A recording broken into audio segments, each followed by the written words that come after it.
মোহাম্মদ জুমা ডিএসএস মাধ্যমিক বিদ্যালয়ের ম্যানেজিং কমিটি নির্বাচন স্থগিত। বিস্তারিত। চুয়াডাঙ্গার মোহাম্মদ জুমা ডিএসএস মাধ্যমিক বিদ্যালয়ের নিয়মিত ম্যানেজিং কমিটি গঠনের উদ্দেশ্যে সাধারণ অভিভাবক ও সংরক্ষিত মহিলা অভিভাবক সদস্য পদে তফসিল মোতাবেক 9 মে ভোট গ্রহণের কথা ছিল। অভিভাবক সদস্য পদে প্রতিদ্বন্দ্বীকারী মিজানুর রহমান ভোটার নাম্বার 212 কর্তৃক ভুয়া ভোটার শনাক্তপূর্বক ভোট বন্ধের অভিযোগের প্রেক্ষিতে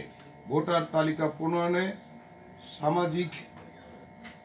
মাধ্যমিক ও উচ্চ মাধ্যমিক শিক্ষা বোর্ড যশোর প্রবিধানমালা 2024 এর বিধি মোতাবেক প্রতিপালিত না হওয়ায় বিদ্যমান পরিস্থিতিতে ত্রুটিপূর্ণ ভোটার তালিকা সহকারে সুষ্ঠু ও গ্রহণযোগ্য